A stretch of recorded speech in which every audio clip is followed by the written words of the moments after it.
ፊልሙ የሚጀምረው ጸጥተኛ በሆነ ሜዳ ላይ አዳኝ ጠመንጃውን ወደ አንድ ጥንቸል አነጣጥሮ እያለ ነው።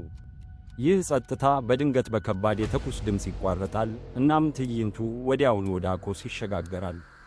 አኮስ አይነ ስውር ቢሆንም ግን በጣም ጎበዝ የሆነ የፒያኖ ተጫዋች ነው። ብቻውን መጠነኛ በሆነ ቤት ውስጥ ከድመቱ ጋር ብቻ ይኖራል።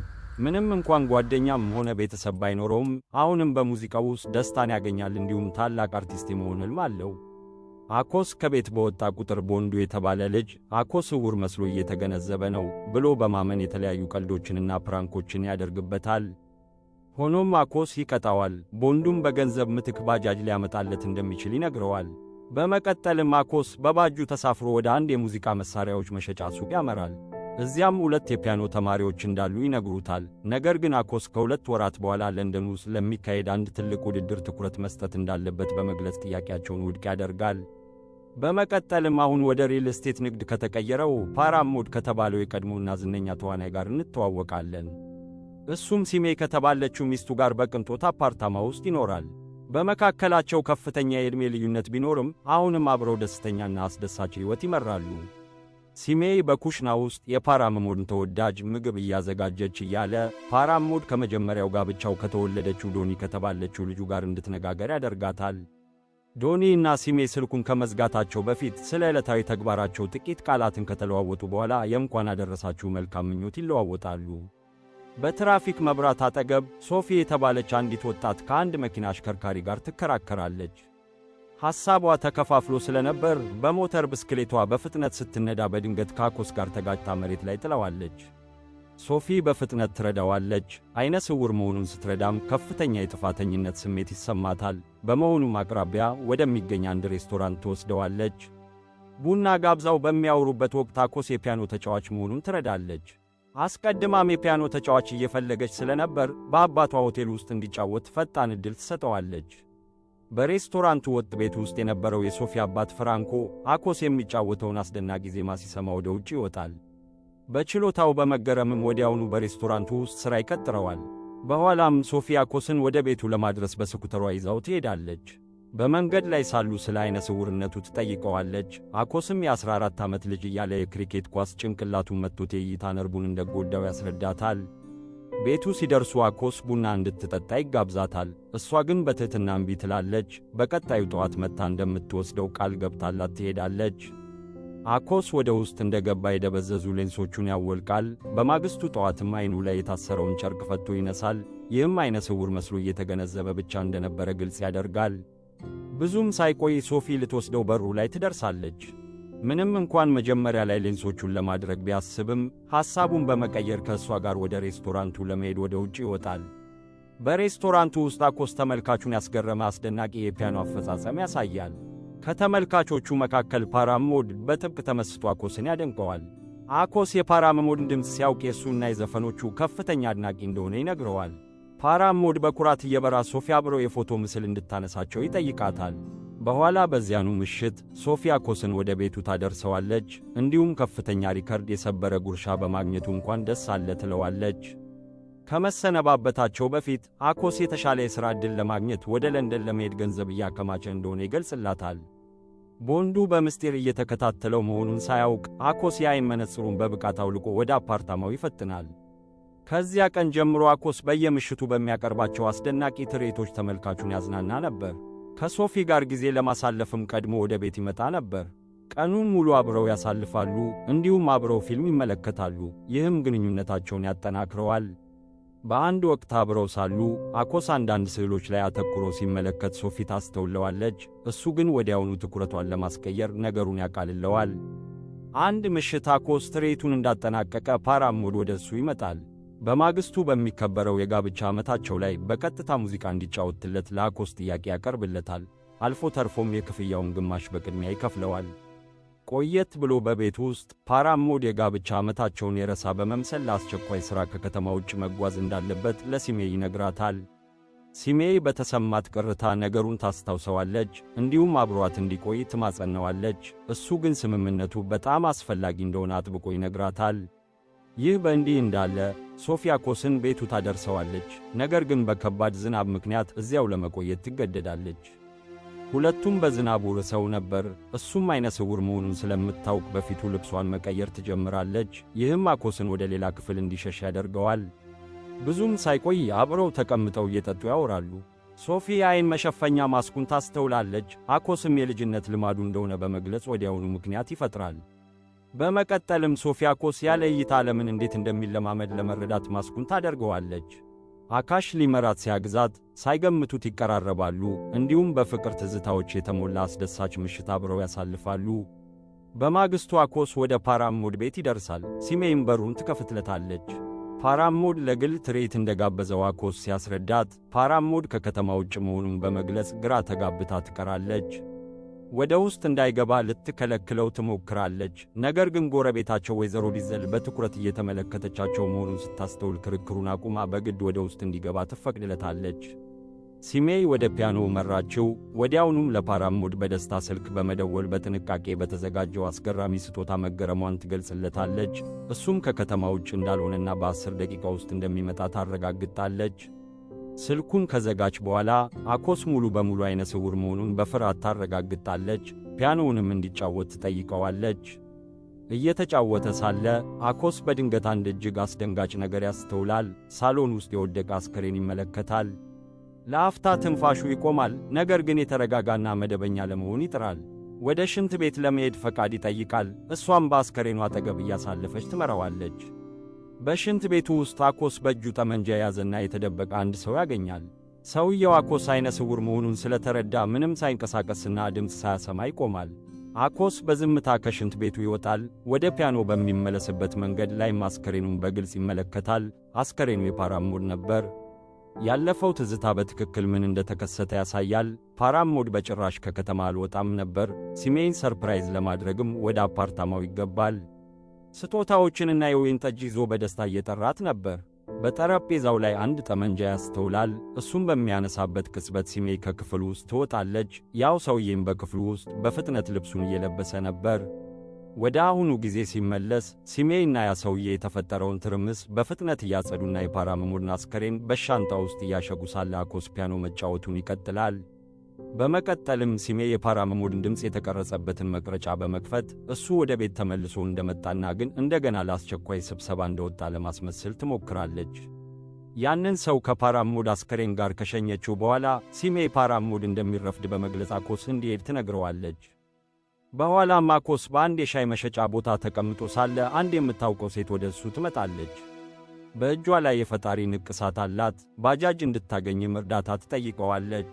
እሱን እንዲያደርሰውም ባለቤቷን ሜርሊን ትጠራዋለች። አኮስ በባጁ ተሳፍሮ በመሄድ ስለ ግድያው ሪፖርት ለማድረግ በቀጥታ ወደ ፖሊስ ጣቢያ ያመራል። ከፖሊስ ባልደረባው ፔሽ ጋር ማውራት ሲጀምር በፓራሞድ ቤት ያየው ሰውዬ ከቢሮው ክፍል ብቅ ይላል። ለአኮስ ታላቅ ድንጋጤ ሰውየው ማንዋር የተባለ ከፍተኛ የፖሊስ መኮንን ሆኖ ይገኛል። እሱን ሲያይ አኮስ ስለደነገጠ ታሪኩን ይቀይራል። ስለ ግድያው ሪፖርት ከማድረግ ይልቅ የአካባቢው ልጅ እንደሚያስቸግረውና ምናልባትም ድመቱን ገድሎበት ሊሆን እንደሚችል ይናገራል። ፖሊሱ ነገሩን በሳቅ ቢያቃልለውም ማንዋር ግን ጣልቃ በመግባት አኮስን በግል አጅቦ ለመሄድ ፈቃደኛ መሆኑን ይገልጻል። ይሁን እንጂ ማንዋር አሁንም ጥርጣሬ ስላለው የአካሽ ቤት እንደደረሱ አይነ ስውርነቱን ለመፈተሽ በርካታ ሙከራዎችን ያደርጋል። በአካሽ አይኖች ፊት እጁን ያወረዋራል። አልፎ ተርፎም አንድ ቢላዋ ወደ እሱ ይወረውራል። ነገር ግን አካሽ ፍጹም የተረጋጋ ሆኖ ምንም የመደናገጥ ምልክት አያሳይም። ይህም በመጨረሻ ማንዋርን ያረጋጋዋል። ልክ በዚያኑ ቅጽበት ድመቷ ብቅ ትላለች። አኮስም ድመቷን እንዲያገኝ ስለረዳው ማንዋርን ያመሰግነዋል። በማግስቱ ጠዋት የፓራሞድ አስከሬን በአንድ ወንዝ ውስጥ ተገኝቶ ይወጣል። የዜና ዘጋቢዎች ታሪኩን ሲዘግቡ ባለቤቱ ሲሜይ እሱ ትላንት ምሽት ለአንድ የሪል ስቴት ንግድ ስምምነት $1 ሚሊዮን ይዞ ከቤት ወጥቶ ነበር፣ ነገር ግን አልተመለሰም ማለቷን ይገልጻሉ። በአንድ ክለብ ሽንት ቤት ውስጥ አንድ ሰው የፓራሞድን የእጅ ሰዓት ያገኛል። ጥቂት ቅጽበታት ቆይቶም ፓራሞድን በመግደል በጠረጠሩት ፖሊሶች ከፍተኛ ድብደባ ይፈጸምበታል።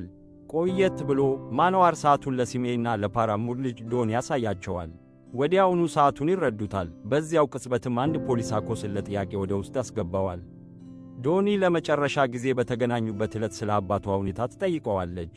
ሲሜይ ብትደናገጥም አኮስ ግን በተረጋጋ ሁኔታ ፓራሞድ እሱ ፒያኖውን በሚጫወትበት በዚያ ቀን በጥሩ ስሜት ላይ እንደነበረ በመዋሸት ይመልሳል።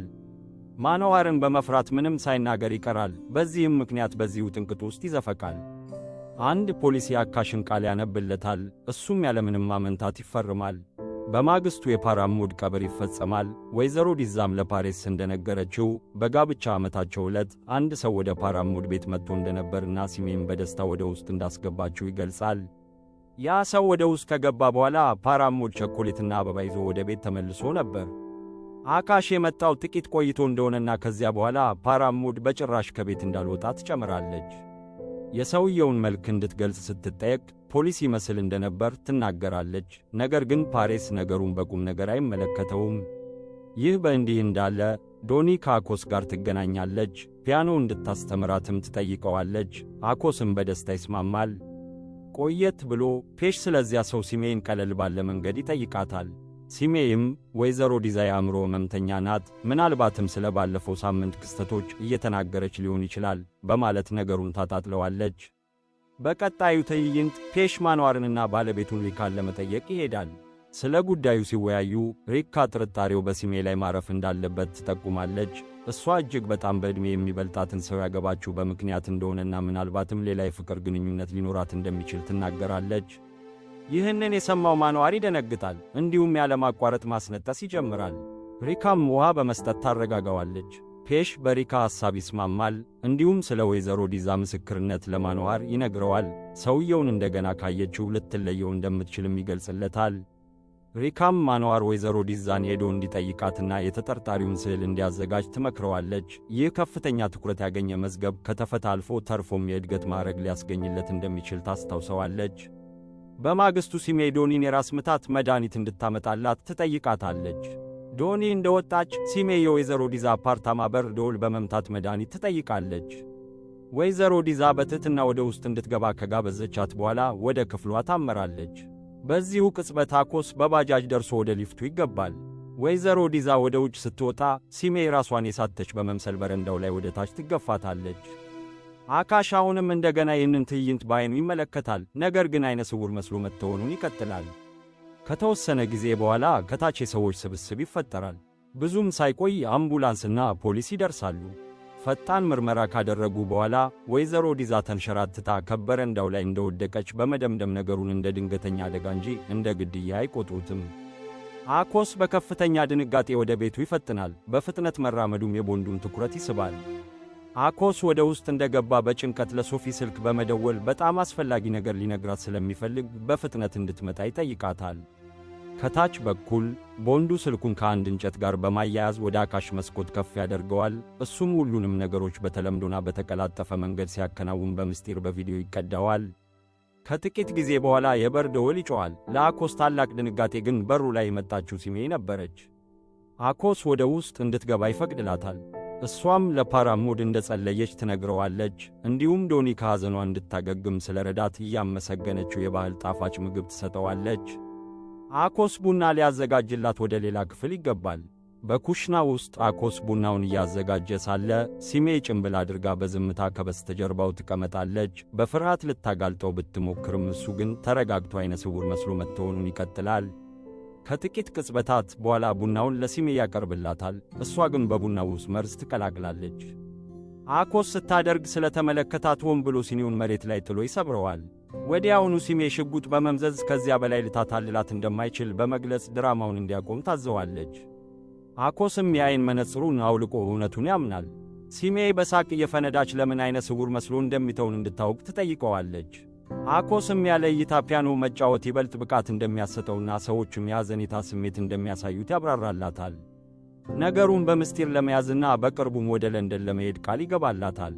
እሷን ለማዳነን እየሞከረ ሳለ መርዝ ከተደባለቀበት ጣፋጭ ምግብ የተነሳ ራሱን ያዞረውና ራሱን ስቶ ይወድቃል።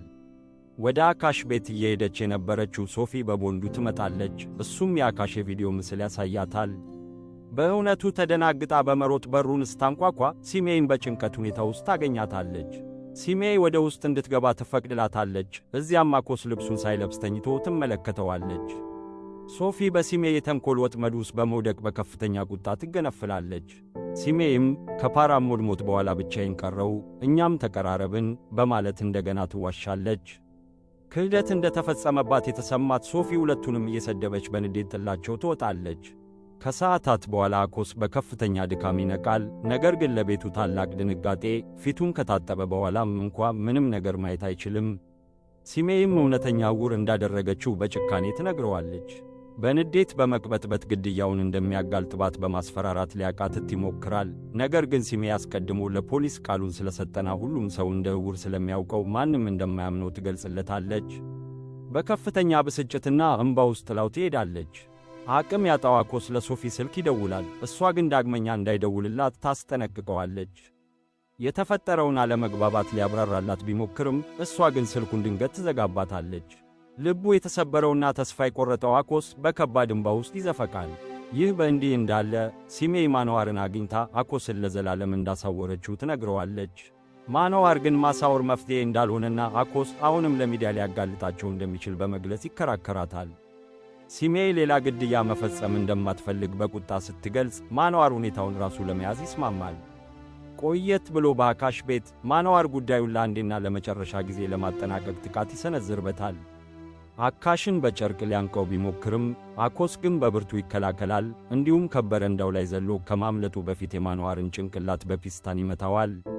እርዳታ ፍለጋ ወደ ጎዳናዎች እየሮጠ ይወጣል። ነገር ግን በመጨረሻ መንገድ ላይ ራሱን ስቶ ይወድቃል። ይህ በእንዲህ እንዳለ ማንዋር እሱን መፈለጉን ቢቀጥልም የትም ሊያገኘው አልቻለም። በማግስቱ ጠዋት አኮስ ራሱን በአንድ ሆስፒታል ውስጥ ያገኘዋል። እዚያም ዶክተር ስዋሚ የባጃጅ አሽከርካሪው ሜርሊና ባለቤቱ ሳኩ እንዳመጡት ይነግረዋል። አኮስ አይኖቹን እንዲመረምርለት ዶክተሩን ይማጸናል። ምርመራ ካደረገለት በኋላ ዶክተር ስዋሚ የአይን ብሌኑ በከፍተኛ ሁኔታ እንደተጎዳ ይገልጽለታል። እንዲሁም የአይን ስፔሻሊስቱን እስከ ምሽት ድረስ እንዲጠብቅ ይነግረዋል። ዶክተር ስዋሚ የቴታነስ መርፌ ሊወጋው እንደሆነ በማስመሰል የአካሽን ደም ይወስዳል። ቆየት ብሎ ሳኩና ሜርሊ ምግብ ያመጡለታል። የሚደወልለት ጓደኛ ወይም ዘመድ ካለው ይጠይቁታል። ነገር ግን አካሽ ማንም አልነበረውም። እስኪያገግም ድረስ እንደሚንከባከቡት በትሕትና ያረጋግጡለታል። በዚያኑ ምሽት አንድ አስከፊ እውነት ይገለጣል። ዶክተር ስዋሚ ከሳኩና ከሜርሊ ጋር በመሆን ምንም ቤተሰብ የሌላቸውን ንጹሐን ዜጎች ኢላማ ያደረገ የሰውነት አካል ዝውውር ወንጀል እየመሩ መሆናቸው ይታወቃል። አኮስ ቀጣዩ ሰለባቸው ነው። ከመግደላቸው በፊትም ሁለቱንም ኩላሊቶቹን ለማውጣት አቅደዋል። ዶክተር ስዋሚ ለሳኩ የክፍያዋን ግማሽ ከሰጣት በኋላ ወደ ሕክምና ክፍሉ ይገባል። አኮስ ተጨንቆ ሲመለከተው ዶክተር ስዋሚ የአይን ስፔሻሊስቱ በቅርቡ እንደሚመጣ ያረጋግጥለታል። ነገር ግን እስከዚያው ድረስ ሙሉ የሰውነት ምርመራ እንዲያደርግ ይጠቁመዋል። አኮስ ስለ ዶክተሩ እውነተኛ ተንኮል ሳያውቅ በሐሳቡ ይስማማል። በመቀጠልም ዶክተር ስዋሚ ሸሚዙን አውልቆ እንዲተኛ በመንገር ወደ ቀዶ ጥገና ክፍል ይወስደዋል። ስዋሚ ማደንዘዣውን ሊወጋው ሲል ባለቤቱ ደጋግማ ትደውልለታለች። በዚህ ተበሳጭቶ እንዳታስቸግረው በቁጣ ሲናገር በአጋጣሚ የአንድን ሰው ኩላሊት እያወጣ እንደሆነ በስህተት ካፉ ያመልጠዋል። ይህንን የሰማው አኮስ በድንጋጤ ይዋጣል። እንዲሁም ራሱን መቆጣጠር አቅቶት በከፍተኛ ሁኔታ ይደነግጣል። አኮስ በሳኩ እጅ ላይ ያለውን የአምላክ ንቅሳት በመጥቀስ እንዳትጎዱኝ ከለቃችሁኝ $1 ሚሊዮን ልታገኙ ትችላላችሁ ሲል ይማጸናቸዋል። ሁኔታውን ለመቆጣጠር ሲልም ስዋሚ አኮስ ራሱን እንዲስት የሚያደርግ መርፌ ይወጋዋል። ሳኩ ግን ይህ አይነ ስውር ሰው እጄ ላይ የፈጣሪ ንቅሳት እንዳለኝ እንዴት ሊያውቅ ቻለ? በማለት ግራ ትጋባለች። በማግስቱ ጠዋት አኮስ ወደ ሕሊናው ይመለሳል። ነገር ግን በድንጋጤ መጮኹን ይቀጥላል። ስዋሚ እና ሳኩ ኩላሊቱን እንዳልወሰዱበት በመንገር ያረጉታል። በመቀጠልም ስለ ገንዘቡና ስለ አይነ ስውርነቱ ይጠይቁታል። ይህም ቀደም ሲል በጭራሽ ዕውር እንዳልነበረ ፍንጭ ይሰጣል። አኮስ በእሱ ላይ የደረሰውን ሁሉንም ነገር በዝርዝር ይነግራቸዋል። ነገሩን ለማስረዳትም የሜርሊንና የሳኩን ገጽታ በትክክል ይገልጽላቸዋል። ከዚያም እናንተ ካገዛችሁኝ በአሁኑ ወቅት በማንዋርና በሲሜይ እጅ የሚገኘውን የፓራሞን $1 ሚሊዮን ማግኘት ትችላላችሁ የሚል የስምምነት ሐሳብ ያቀርብላቸዋል። አኮስ እሱ ከዚህ ገንዘብ ላይ የሚፈልገው ድርሻ የእይታው መመለስ ብቻ እንደሆነ በመግለጽ ያምናቸዋል። በዚያን ዕለት ቆየት ብሎ ሲሜይ ወደ ቤት ስትመለስ አኮስ ለዶኒ ፒያኖ እያስተማራት ታገኘዋለች። አኮስ ነገ ወደ ለንደን እንደሚሄድና ከመሄዱ በፊት ዶኒን ለመጨረሻ ጊዜ ለማየት ፈልጎ እንደመጣ ይናገራል። ሊሄድ ሲዘጋጅ ሲሜይ በመኪናዋ ቤቱ ልታደርሰው እንደምትችል ትነግረዋለች። እሱም በሐሳቧ ይስማማል። በጉዞ ላይ ያሉ አኮስ የእይታውን ብርሃን ለመመለስ ለሚደረገው ቀዶ ጥገና $20,000 እንደሚያስፈልገው ይነግራታል። በዚህ ከተስማማች እውነቱን ሳያጋልጥ ወደ ለንደን እንደሚሄድ ይገልጽላታል። ሲሜ ግን በአሁኑ ወቅት ያን ያህል ብዙ ገንዘብ በእጇ እንደሌለ ትናገራለች። አኮስ ለዓይነ ስውርነቱ ተጠያቂዋ እሷ መሆኗን በማስጠንቀቅ ስለ ፓራሞድ $1 ሚሊዮን ያስታውሳታል። ሲሜይ መደናገጥ ስትጀምር ሜርሊ በባጆ የሲሜይን መኪና ቀድሞ በመሄድ መንገዱን ይዘጋባታል። እሷ በተደጋጋሚ ክላክስ ብታሰማም ባጁ ከቦታው አይንቀሳቀስም። አኮስ ይህንን አጋጣሚ በመጠቀም ክሎሮፎርም በአፏና በአፍንጫዋ ላይ በመጫን ራሷን እንድትስት ያደርጋታል። ይህ በእንዲህ እንዳለ ማኖዋር ከሥራው ተመልሶ ወደ ሽንት ቤት ሲያመራ ስልኩ ይጮኻል። ሪካ ስልኩን ስታነሳው አኮስ ነበር። እሱም የፓራሞድ ሚስት ማኖዋር ጋር የፍቅር ግንኙነት እንደነበራትና ማኖዋር ፓራሞድን የገደለው $1 ሚሊዮን ገንዘቡን ለመውሰድ እንደሆነ ያጋልጥባታል። በከፍተኛ ቁጣ የተሞላችው ራሺካ በማኖዋር ላይ በርካታ ጥይቶችን ትተኩሳለች። እሱም ግንኙነት እንደነበረው አምኖ ይቅርታ እንድታደርግለት ይማጸናታል። ልክ በዚያኑ ቅጽበት የሲሜይ መኪናና ንብረቶቿ በአንድ ወንዝ ውስጥ እንደተገኙ የሚገልጽ ስልክ ይደርሰዋል። እሱም ራሷን አጥፍታ ሊሆን እንደሚችል ያስባል። ማኖዋር ወደ ውጭ ወጥቶ ይቅርታ በመጠየቅ ራሺካን ማረጋጋት ይሳካለታል። ይህ በእንዲህ እንዳለ ሲሜይ አሁንም በሕይወት ያለች ሲሆን በአኮስና በቡድኑ ቁጥጥር ስር ትገኛለች። ወደ ሆስፒታል አምጥተው ዓይኖቿንና አፏን በመሸፈን ወንበር ላይ አስረውኛታል። ዶክተር ሰዋሚ ደሟን እየቀዳላት ሳለ ደሟ ከተስማማ የዓይን ብሌኖቿ ለአኮስ እንደሚተክሉለት ያስረዳታል። ሲሜይ እንዲለቋት ዶክተሩን ትማጸናለች። ሁሉንም ገንዘብ ለመስጠትም ቃል ትገባለች። ነገር ግን የገዛ ባሏን የገደለች ሴትን ማንም ሊያምናት አልፈለገም። ይህንን ስትሰማ ሲሜይ በከባድ እንባ ተሰባብራ ፓራሞድን ለመግደል ለምን እንደተገደደች ታምናለች። ነገሩ ድንገተኛ አደጋ እንደነበርና ወይዘሮ ዲዛን እንድትገድል ግን ማኖዋር እንዳስገዳት ትናገራለች። እሷ ሁሉንም ነገር እየተናዘዘች ሳለ ሜርሊ በስልኩ በምስጢር ይቀርጻት ነበር። ገንዘቡ ያለበትን ቦታ ካልነገረቻቸው የተቀረጸውን ድምፅ ለሚዲያ አሳልፈው እንደሚሰጡት በማስፈራራት ያስጠነቅቋታል። በማግስቱ ጠዋት ሳኩ ገንዘቡን ይዛ እንድትመጣ ቦታውን በመጥቀስ ለሪካ ትደውልላታለች። አሁንም በንዴት ላይ የነበረችው ራሺካ ለማኖዋር ሽጉጥ ትሰጠዋለች። የፈጠረውን ውጥንቅጥ ራሱ ማስተካከል እንዳለበትም ትነግረዋለች። ከመውጣታቸው በፊት ግን ሜርሊ እና ሳኩ አኮስን ለመክዳት ይወስናሉ። እሱም በዊልቸሩ ላይ አስረው ሁሉንም ገንዘብ ለራሳቸው ለመውሰድ ያቅዳሉ። ከመሄዳቸው በፊትም እሱንና ሲሜይን በአንድ ላይ ዘግተውባቸው ይወጣሉ። በሆስፒታሉ ውስጥ አንዲት ነርስ የሲሜይን የደም ምርመራ ውጤት ለዶክተር ሰዋሚ ትሰጠዋለች። ውጤቱም አስገርሞት ይቀራል። ይህ በእንዲህ እንዳለ ማኖዋር ሕንፃው ላይ ይደርሳል። ሜርሊም የገንዘብ ሻንጣውን ሊፍቱ ውስጥ እንዲያስቀምጠው ይነግረዋል። ማኖዋር ትዕዛዙን ፈጽሞ በደረጃው በፍጥነት ወደ ላይ ይወጣል። ላይ ሲደርስ ሜርሊን ከሻንጣው ጋር ያገኘዋል። መከተልም ይጀምራል። በመቀጠልም ጥይት ይተኩሳል። ጥይቱም የሜርሊን አንገት ይመታዋል። ማኖዋር ስለ ማስረጃው ሲጠይቀው ሜርሊ በጭንቀት እየተነፈሰ ማስረጃው ከታችኛው ፎቅ ላይ እየጠበቀች ካለችው ከሳኩ ጋር እንደሆነ ይነግረዋል። ሳኩ ይህንን በስልክ ትሰማዋለች። ማኖዋር ወደ ታች ለመውረድ ወደ ሊፍቱ ሲገባ እሷ መብራት በማቋረጥ ሊፍቱ መሃል ላይ እንዲቆምና እንዲዘጋበት ታደርጋለች። በድንጋጤ የተዋጠው ማኖዋር የሊፍቱን በሮች በግድ ለመክፈት ይታገላል። ነገር ግን በእያንዳንዱ ሙከራው ስለከሸፈበት በከፍተኛ ሁኔታ ይበሳጫል። በክፍሉ ውስጥ ደግሞ ሁለቱ በአንድ ላይ ለማምለጥ ይስማማሉ። ሲሜይ የአካሽን እጆች ትፈታለች። እሱም ወደ መውጫው እንድትመራው የዓይን መሸፈኛዋን ያነሳላታል። ነገር ግን እሱን ከመርዳት ይልቅ በምስጢር የታሰረችበትን ገመድ እየቆረጠች ሆን ብላ የተሳሳተ አቅጣጫ ትነግረዋለች። አኮስ በግራ መጋባት እየተሰናከለ ሳለ እሷ የራሷን ማምለጫ መንገድ እያዘጋጀች ለመርዳት የሞከረች በመምሰል በፍጥነት ትሰራለች። በሌላ በኩል ደግሞ ሳኩ ሜርሊን በፍጥነት ወደ ሆስፒታል ብትወስደውም ዶክተሩ ሕይወቱ ማለፉን ይገልጽላታል። ተስፋ የቆረጠችው ሳኩ ሻንጣውን ስትከፍተውና ሁሉንም ገንዘብ ልትሰጥ ስትል ሻንጣው በሙሉ በፎርጅድ ገንዘቦች የተሞላ መሆኑን ትረዳለች። ወደ ክፍሉ ስንመለስ ሲሜይ አንድ የብረት ዘንግ አንስታ አኮስን ደጋግማ መምታት ትጀምራለች። ዓይኑ ስለማያይና አቅም ስላጣ ሲሜይ ያለምንም ምሕረት ስትደበድበው እሱ በሕመም እየተቃሰተ በየቦታው ይጋጫል። ልክ በዚያኑ ቅጽበት ዶክተር ሰዋሚ ወደ ውስጥ ይገባል። ሲሜይም በእሱ ላይ ጭምር ጥቃት ትሰነዝራለች። እሱን ለመግደል በከፍተኛ ሁኔታ እየታገለች በቢላዋ በዱርዬነት ትወጋዋለች።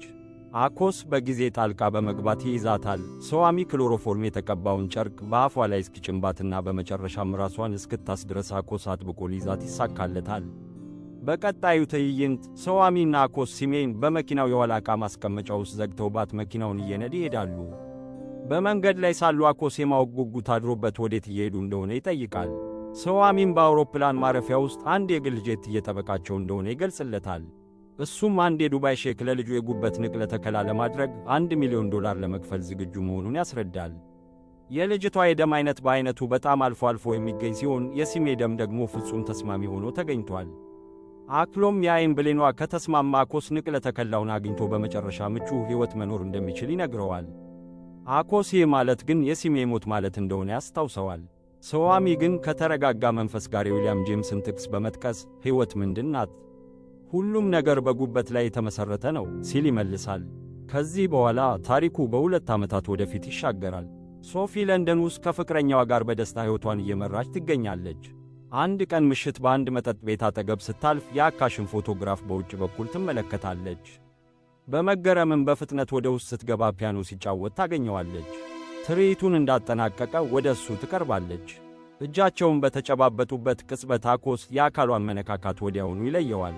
ሶፊያውንም እዚህም እያታለለ እንደሆነ ትጠይቀዋለች። አኮስ ፈገግ ብሎ ነገሩ ረጅም ታሪክ እንደሆነ ይነግራታል። ቡና እየጠጡ ሳለ አካሽ ታሪኩን ማውራት ይጀምራል። ትዕይንቱም ወደ ኋላ ተመልሶ ከዶክተር ሰዋሚ ጋር ወደ ነበሩበት የመኪና ጉዞ ይወስደናል።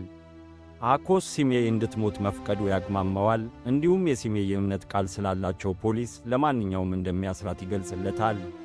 ሰዋሚ ግን ለማንኛውም የሞት ፍርድ እንደሚፈረድባት፣ ስለዚህ ሕይወቷን ለሼኩ ልጅ ጠቃሚ ማድረግ የተሻለ እንደሆነ ይከራከራል።